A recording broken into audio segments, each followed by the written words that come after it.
지장경에서는 아주 분명하게 말씀하고 있습니다.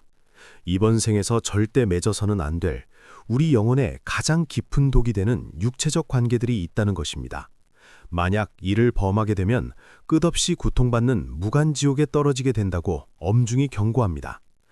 세상 사람들은 그저 남녀 간의 가벼운 정이나 본능이라고 쉽게 생각할지 모릅니다. 하지만 부처님의 맑은 눈으로 보실 때 잘못된 욕망은 우리가 고통의 수레바퀴를 벗어나지 못하게 만드는 가장 끈질기고 치명적인 독불이입니다. 한 번 빠지면 타락하기는 너무나 쉽고 다시 깨닫고 돌아오기는 가장 어렵습니다. 지장경은 이런 무거운 음란함의 죄업은 수천 번의 생을 거듭해도 벗어나기 힘들다고 말합니다. 특히 가장 무거운 죄로 여겨지는 세 가지 악연을 맺거나 성을 사고 파는 업을 지은 자는 죽은 뒤 무간지옥에 떨어져 영원히 구제받지 못한다고 명시되어 있습니다. 왜 하필 쉴 틈 없이 고통받는 무간지옥일까요? 이러한 죄악은 단순한 실수를 넘어 한 사람의 생명줄을 끊고 인륜의 도리를 무너뜨리며 스스로의 타고난 복과 수명을 갈기갈기 찢어버리기 때문입니다. 나 혼자만의 파멸로 끝나는 것이 아니라 한 가정을 철저히 파괴하고 앞으로 이어질 자손들의 미래까지 잿빛으로 물들입니다. 살생이 남의 목숨을 빼앗는 것이고 거짓말이 남의 믿음을 훔치는 것이며 도둑질이 남의 재물을 빼앗는 것이라면 잘못된 육체적 관계는 내 운명의 뿌리를 직접 도끼로 찍어버리고 다른 사람의 앞길을 망치며 집안의 맑은 기운을 썩게 만드는 모든 독 중에 으뜸이라 할 수 있습니다. 오늘 단 한 번의 쾌락을 위해 선을 넘는다면 그것은 헤아릴 수 없이 긴 시간 동안 겪어야 할 고통의 씨앗을 심는 것과 같습니다. 그 순간부터 여러분을 지켜주던 선한 기운은 멀어지고 나쁜 인연들이 독사처럼 얽혀들며 귀인은 떠나고 자손의 길은 막히게 됩니다. 쌓아둔 복이 폭포수처럼 쏟아져 내려가 다시는 돌이키기 힘들어집니다. 우리가 가장 먼저 경계해야 할 것은 남의 가정을 파괴하는 관계입니다. 이는 사람으로서 누려야 할 복과 생명줄을 직접적으로 끊어버리는 짓이며 반드시 무거운 벌을 받게 됩니다. 누군가에게 남편이 있고 아내가 있다는 것을 알면서도 그 틈을 파고드는 행위는 지장경에서 말하는 가장 무거운 악업입니다. 이것은 단순한 본능이 아닙니다. 탐욕과 분노, 어리석음이라는 세 가지 독이 하나로 뭉쳐진 끔찍한 결과물이며 우주의 인과법칙을 철저히 무시하고 내면의 맑은 불성을 심각하게 더럽히는 짓입니다. 부처님의 가르침에 따르면 부부는 단순한 남녀가 아니라 깊은 인연과 빚으로 엮여 함께 영혼을 닦아나가는 운명의 공동체입니다. 그 사이에 누군가 억지로 끼어드는 것은 하나로 완성된 인과의 수레바퀴를 강제로 부수는 것이며 마치 신성한 법단을 망가뜨리는 것과 같이 절대 용서받을 수 없는 큰 죄입니다. 현대사회를 한번 둘러보십시오. 혼외 간제가 끊이지 않고 다른 사람의 가정에 끼어드는 일이 넘쳐납니다. 하지만 그렇게 가정을 깨뜨린 사람들의 끝을 보면 대부분 걷잡을 수 없이 운명이 곤두박질칩니다. 재물이 깨지고 수명이 깎이며 자식은 엇나가고 원인 모를 병에 시달립니다. 이것은 결코 우연이 아니라 인과의 법칙이 눈앞에 나타난 것입니다. 이런 죄를 지은 사람의 운명을 들여다보면 부부의 인연을 관장하는 자리가 완전히 부서져 있습니다.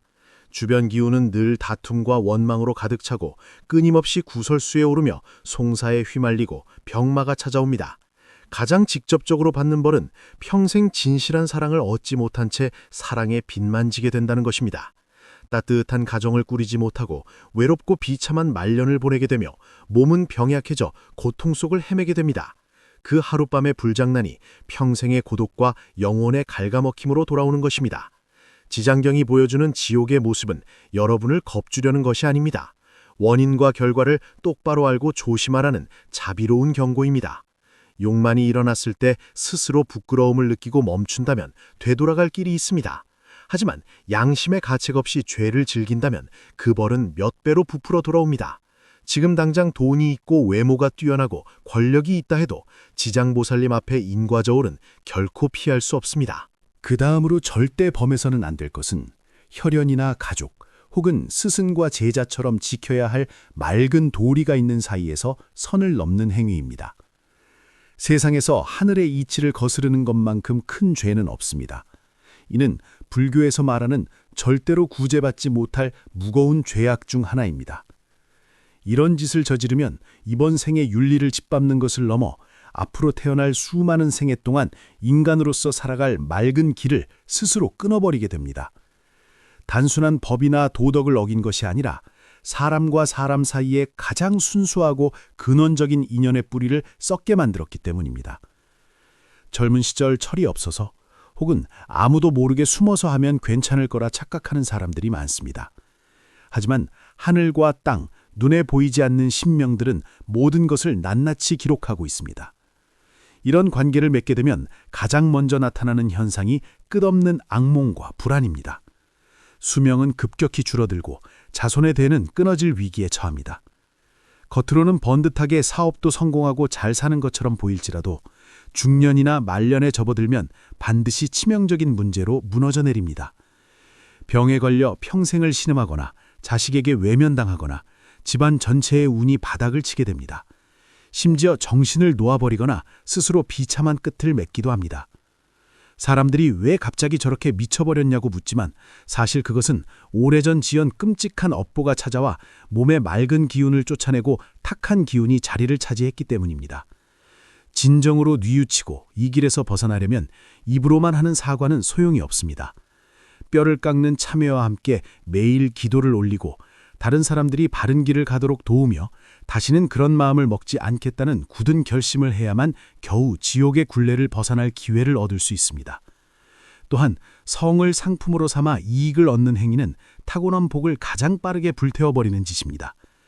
자신의 몸을 돈이나 물건처럼 팔거나 반대로 돈과 권력으로 남의 육체를 탐하는 모든 행위가 여기에 속합니다. 이러한 관계에는 진실한 마음이나 올바른 도리가 털끝만큼도 없습니다. 오직 욕심과 이익 위에 세워진 가장 탁하고 맹독을 품은 관계입니다. 겉보기에는 당장 돈을 쥐고 높은 자리에 올라 허영심을 채운 것 같지만 실상은 여러분의 운명 속에 채워져 있던 맑은 복과 수명이 뚝뚝 떨어져 나가고 있는 중입니다. 우리의 몸은 고통의 바다를 건너 깨달음으로 향하는 소중한 배와 같습니다. 그런데 그 귀한 몸을 고작 세속적인 이익과 맞바꾸는 물건으로 취급하는 것은 우주가 내린 생명에 대한 심각한 모독입니다. 인과를 믿지 않는 많은 사람들이 젊은 시절 이런 거래를 통해 쉽게 성공을 거머쥐려 합니다. 하지만 30이 넘어가면 얼굴빛이 탁해지고 눈동자에 빛을 잃으며 운세가 곤두박질치고 결혼 생활이 파탄나는 것을 흔히 볼 수 있습니다. 생식기 질환이나 면역력 저하, 심각한 정신적 고통에 시달리는 것도 모두 내면의 맑은 기운이 심하게 닫혔기 때문입니다. 육체를 팔아 얻은 돈은 병원비나 소송, 가정 파탄 같은 더 큰 불행으로 빠져나가게 되어 있습니다. 권력과 직위를 이용해 다른 사람을 억눌러 성적인 욕망을 채운 사람의 벌은 더욱 가혹합니다. 내세에는 축생으로 태어나 평생을 짓밟히고 조롱당하며 살아가거나 영원히 고통받는 지옥의 밑바닥으로 떨어지게 됩니다.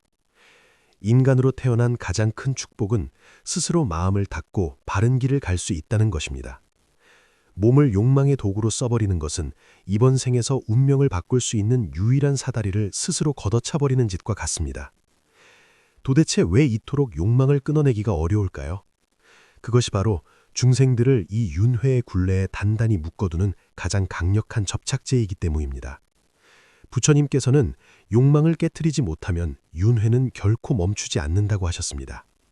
성욕 그 자체는 자연스러운 생리현상입니다. 하지만 마음이 거기에 집착하고 지배당하는 순간 그것은 모든 재앙을 불러오는 씨앗이 됩니다. 우리 마음의 그릇에 담긴 복이 아무리 강물처럼 넘쳐나도 욕망이라는 밑빠진 독에 물을 부으면 결국엔 텅 비어 말라버리고 맙니다. 잘못된 욕망은 우리 주변의 기운을 탁하게 만들고 몸의 생기를 빼앗으며 성질을 날카롭게 만듭니다. 수면의 질이 떨어지고 재물운이 흩어지며 입방아에 오르내리게 됩니다. 집에 아무리 좋은 불상을 모셔두고 풍수를 좋게 꾸며 놓아도 소용이 없습니다.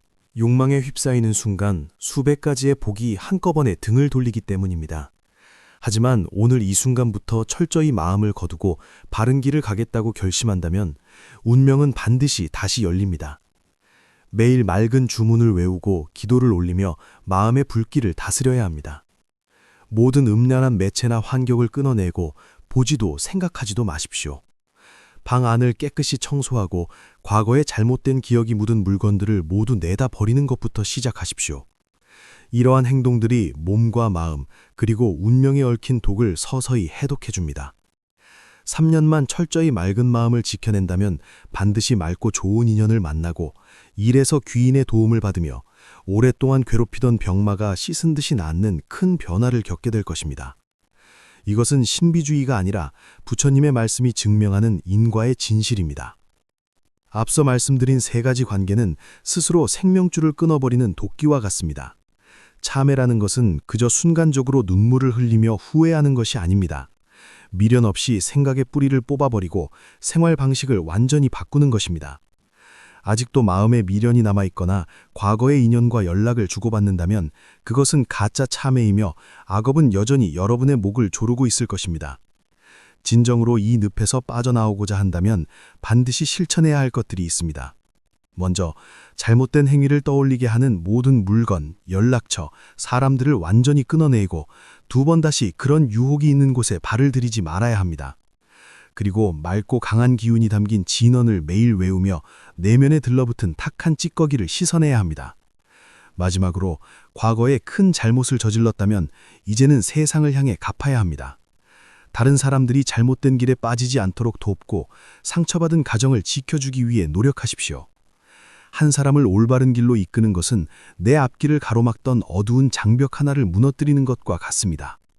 지장경의 무서운 경고는 여러분을 벌주기 위한 것이 아니라 제발 그 위험한 길에서 돌아서라고 눈물로 호소하는 부처님의 자비입니다.